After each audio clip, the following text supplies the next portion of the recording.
Ladies and gentlemen, I have just played 5 minutes of Black Ops 7 and somehow I am still alive to do this video. This year has been an amazing year for video games, especially indie titles.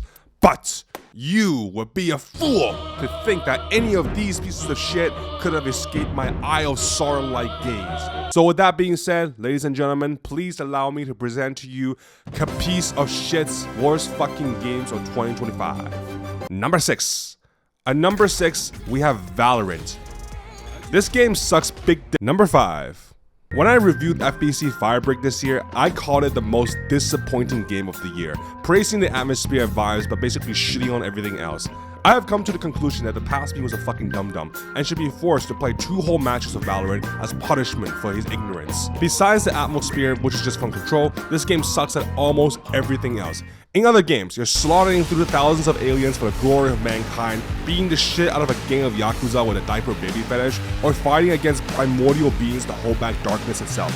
In Firebreak, you repair 1,000 cooling fans and shove 20 coolants into the furnace so your house doesn't burn down. I think that sums up the game pretty well. Number 4. Mafia the Old Country was probably the best melatonin I had this year, for some galaxy brain reason. The goblins at Hangar 13 basically called a meeting and were like, "Hey guys, you know what we should do? We should make a new Mafia game, but with none of the things that made the previous games good." The story was predictable and generic, the characters were bland and barely a step up from sock puppets, and the gameplay and world... Honestly, the kindest thing I can say is that if your family, partner, or spouse has a video game addiction, have them play this. They would never want to go anywhere near a controller ever again. Number 3. Out of all the game companies out there, Nintendo is the truest embodiment of Mr. Eugene H. Krabs. In the sense that while they release genuinely good products most of the time, some of their business decisions can make even the staunchest supporters of the free market bat an eye. The same company that brought you Mario Kart World and Donkey Kong Bandana in the same year also decided, for some godforsaken reason, to drop Switch 2 Welcome Tour, a tech demo that should have just been a packing title that came free with the console you just brought, but it's instead taken out and sold separately for $10 because reasons.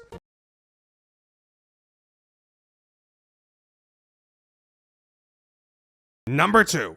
Call of Duty 22 Black Ops 7 sounds like a really stupid joke that a snot-eating, milk-drinking 12-year-old me would make to my other dumb 12-year-old friends before we all shit our pants and head to one of our houses to play 12 hours of transit. Yet in 2025, this once-thought idiotic joke has somehow turned into reality.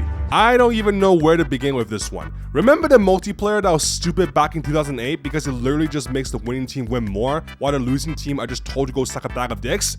It's still here, with barely any changes. Remember when they used to use designers for calling cards?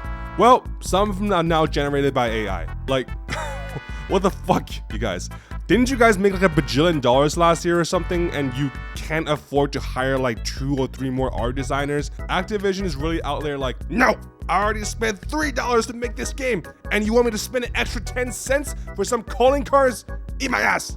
And remember when Black Ops was an espionage political thriller? Well, now you spend an entire campaign tripping on Febreze and fight against Skippity Toilet as a boss fight at one point. Remember how Cold War actually had non-linear missions and choices that directly affected the ending? Remember how Black Ops 2's campaign was so ahead of its time that it predicted drone warfare? Remember that mission in Black Ops when you fought KGB agents on rooftops during a thunderstorm? Remember how sick Makarov's execution was in Modern Warfare 3? Remember that nuke scene that blew our minds in Modern Warfare? Remember Delta Squad? Remember when cosmetics were mostly earned? Remember when COD actually felt fun to play? Remember when you had no responsibilities and life was good? Remember the last time you felt a woman's touch? Remember number uno. In life, there are 2 kinds of bad games. There are funny bad games, and then there are sad bad games.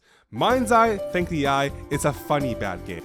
When I blew up the game and noticed that the wheels on my Jeep weren't actually spinning while I was driving, I immediately knew that this was going to be a special experience. Broken AI, cars exploding randomly after phasing into each other, characters' faces sometimes looking like this, and your SMG having infinite ammo during a chase scene because they forgot to program in a magazine count. It's these unhinged moments that transcend the game into a realm beyond our mortal comprehension.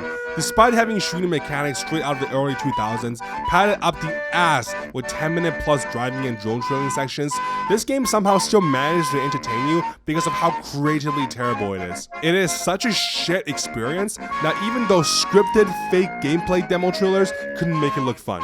That honestly should tell you what kind of game this is. A masterpiece that will be played and studied for the next 20 generations to come. Now Steam, if y'all don't mind, I would like a refund please.